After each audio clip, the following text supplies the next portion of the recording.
सही ढंग से स्वाध्याय की दृष्टि से करो तो पग पग पर शिक्षा है। स्वाध्याय की दृष्टि से करो। जैसे अपन एक एक शब्द को देख रहे हैं ना, अभी अपन पढ़ना होता तो एकदम पढ़ जाते, क्या करना है। लेकिन अपन को शिक्षा भी लेना है। अपन कोर्स नहीं कर रहे, अपन स्वाध्याय कर रहे हैं।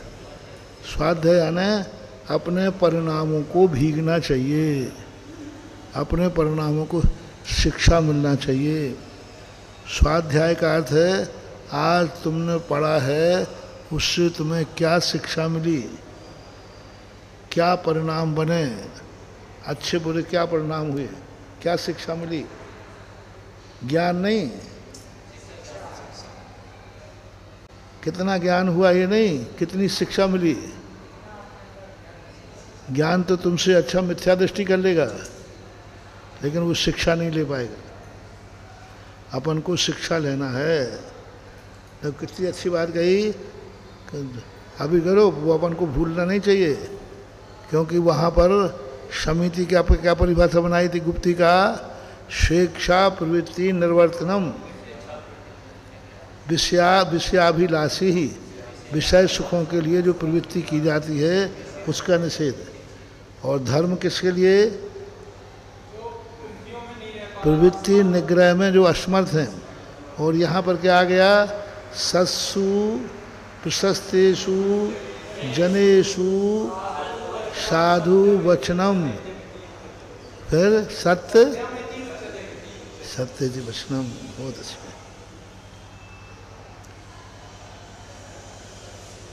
क्या बात है। अन्यथा रागात अनर्थ दंड दोषात स्यादिति, यदि आपने ऐसा नहीं हुआ तो राग भाव के कारण से अनर्थ दंड का दोष आएगा। हित वचन नहीं बोले, मित वचन नहीं बोले, ओहो एक दो कितनी बड़ी नई बात है कह दी इन्होंने। यदि आपके वचनों में हित करना नहीं है और मित वचन नहीं है तो अनर्थ दंड है। बकवास, क्यों बकवास कर रहे थे, उसको सुधारने का नहीं, सुधारना उधारना तो हमारा भाव था नहीं। जैसे अपने यहाँ बकवास कहते ना, अनर्थ दंड का दोष है। यदि किसी से बात करते समय तुम्हारे हित का भाव है क्या, और आप सीमित बोल रहे हो कि असीमित बोल रहे हो। एक वाक्य से काम चलता है और तुम घंटा भर बोले जा रहे हो तो अनर्थ। सारे अनर्थ दंड सुने थे, ये अनर्थ दंड दे दो। अनर्थ दंड के कितने भेद थे, 5।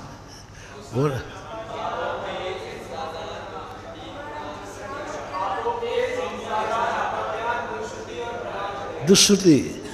अब दुष्श्रुति में आया है, वहाँ तो समझ में आ रहा है खोटा सुनना, वहाँ तो अनर्थ स्पष्ट है। अभी खोटा सुनना, काय को सुनना, कोई मतलब तो है नहीं, धर्म ही खोटा है। पर यहाँ तो कह रहे हैं कि नहीं, खोटा धर्म नहीं, तुम निष्प्रयोजन क्यों बोल रहे हो। मतलब दुनिया के अनर्थ दंड सुने थे, पूज्यपाद स्वामी का एक नया अनर्थ दंड है।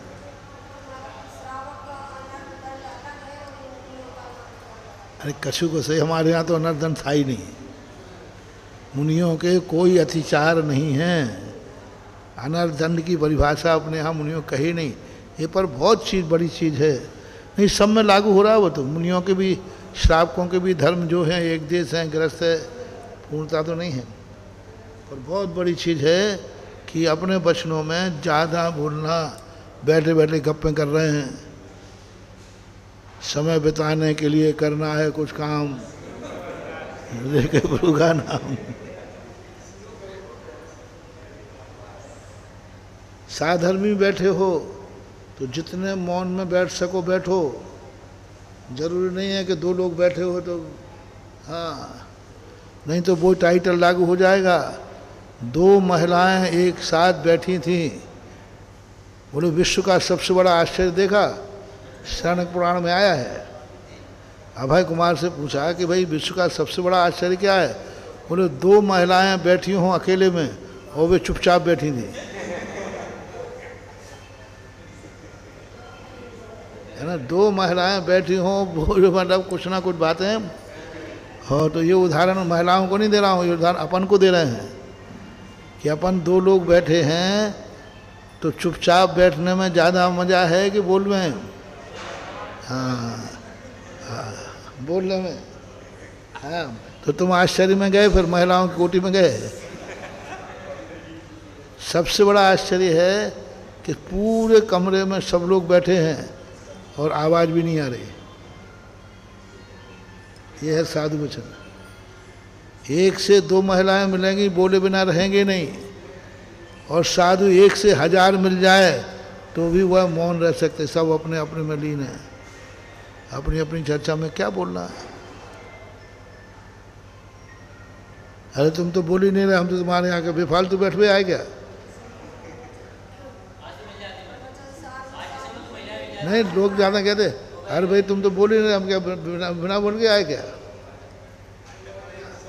ये गुण हमारे आचार्य श्री में था, ये गुण हमारे आचार्य श्री में था। अच्छे अच्छे पंडित घंटों बैठते रहें, ये गुण अपने आचार्य श्री में था।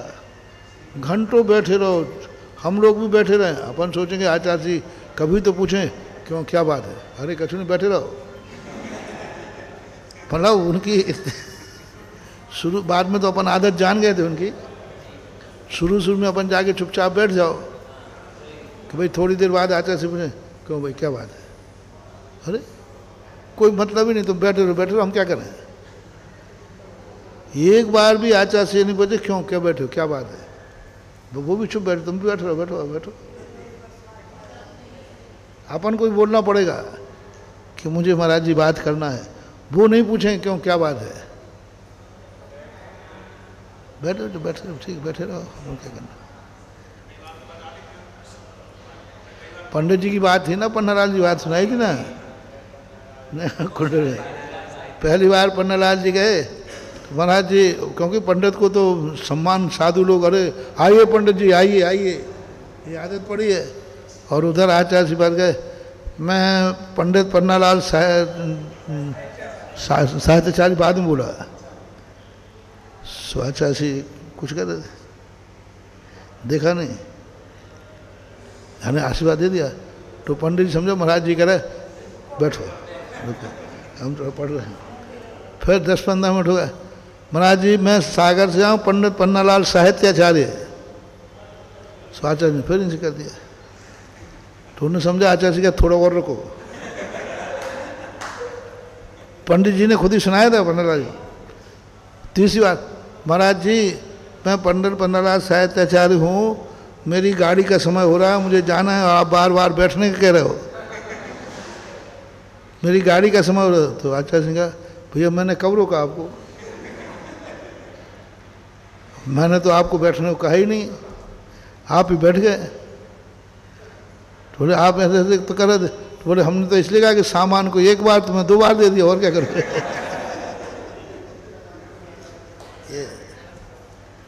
बहुत बड़ा गुण था आचार्य श्री के पास। सबसे बड़ी शक्ति थी कि वो कितने बैठे रहो, बोलना बोलना नहीं, बोलना ही नहीं, कोई उनको मतलब नहीं। उनको ये नहीं लगता था कि ये बुरा मान जाएगा, इसको बुरा लगेगा, नहीं। वो मौन बैठे, बिल्कुल मौन बैठे रहेंगे, शांत एकदम। खाली भी बैठे हैं तो बैठ जाए, आप बाजू में जाके बैठ जाओ, कोई बात में मुझे कुछ नहीं करेंगे वो। और ये मौन ही वस्तुतः सबसे बड़ी शिक्षा है। ये अपन लोगों को लेना चाहिए कि अपन कमरे में 2 बैठे हैं तो इसका अर्थ है ना कि गप्पें करो, बैठे बैठे क्या करें, गप्पें, मौन रहो। और 2 व्यक्ति बैठे हो चुप नहीं मिले, ये टाइटल हो गया, तो जो महिलाओं पे टाइटल है वही तुम्हारे पे टाइटल हो जाएगा। महाराज जी हम 2 बैठते तो बातचीत तो होगी नहीं, 2 बैठे और बातचीत ना हो तभी तो साधु है।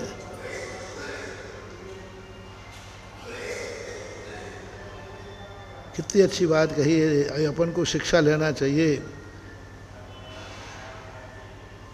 रागात अनर्थ दंड, रागात अनर्थ दंड रुषा, राग से अनर्थ दंड का दोष। क्यों बोले आपने, आपको उसको बोलने का आपका अभिप्राय बताओ। आप दोनों बैठकर बातें क्यों कर रहे थे? क्या जवाब है? दो व्यक्ति बैठ के बातें कर रहे थे, क्या कर रहे थे उस बात, क्यों कर रहे थे बताओ?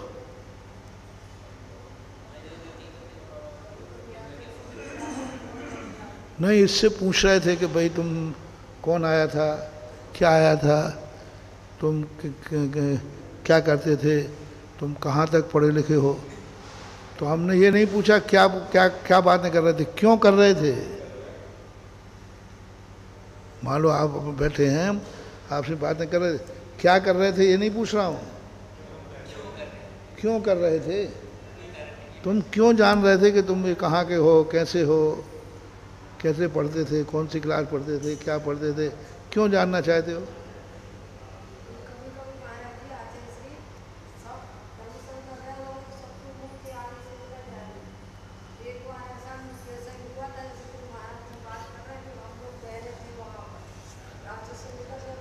वो ये गुण विद्यासागर महाराज का नहीं था, ये आचार्य विद्यासागर महाराज का गुण था। ये जो गुण चुपचाप देखना, ये आचार्य के गुणों में आता है, और मौन होकर बैठना ये साधु के गुणों में आता है। दो रूप में देखो, सबको देख लेना और किसी को पता नहीं चले। शिष्य को ये पता नहीं चलना चाहिए कि मेरे दोष गुरु को पता चल गए। वो साधु की गुरु की कुशलता नहीं है। और दोष गुरु को पता चल गया है, लेकिन वो इस ढंग से उसको प्रदर्शित करेंगे जैसे उनको मालूम ही नहीं है। फिर वो निपटाएंगे कब? स्वाध्याय में, प्रवचन में, कोई कथा सुनाएंगे फिर।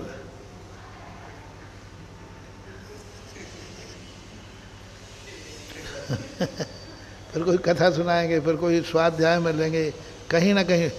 क्योंकि यदि ये पता चल गया कि गुरु को दोष पता चल गया तो शिष्य भयभीत हो जाएगा, और वो भय के कारण से दोष को छोड़ देगा।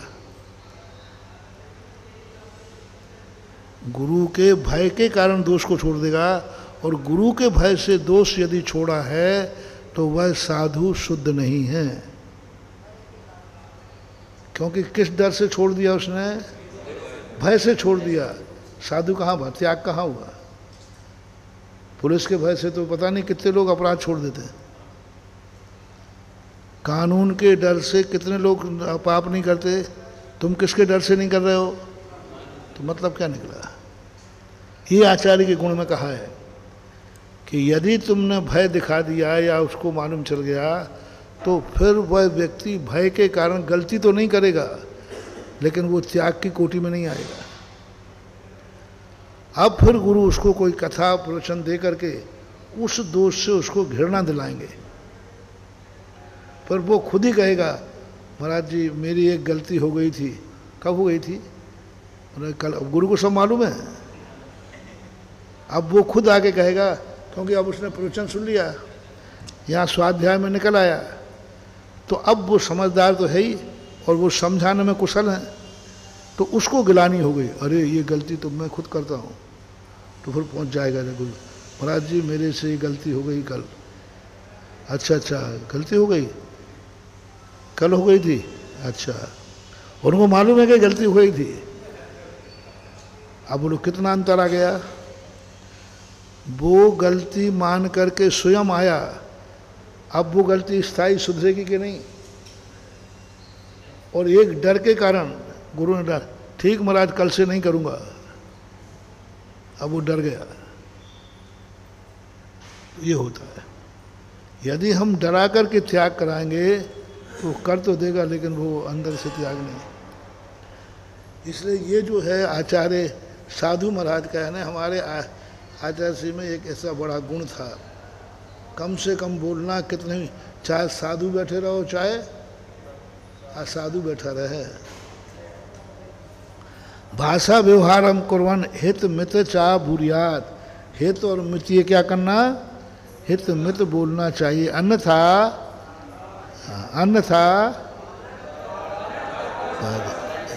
ये नया शब्द है, ये भी कहीं भी किसी भी आगम में आज चाहे किसी भी, सभी लोगों ने सत्य धर्म के ऊपर चर्चा की है। सत्य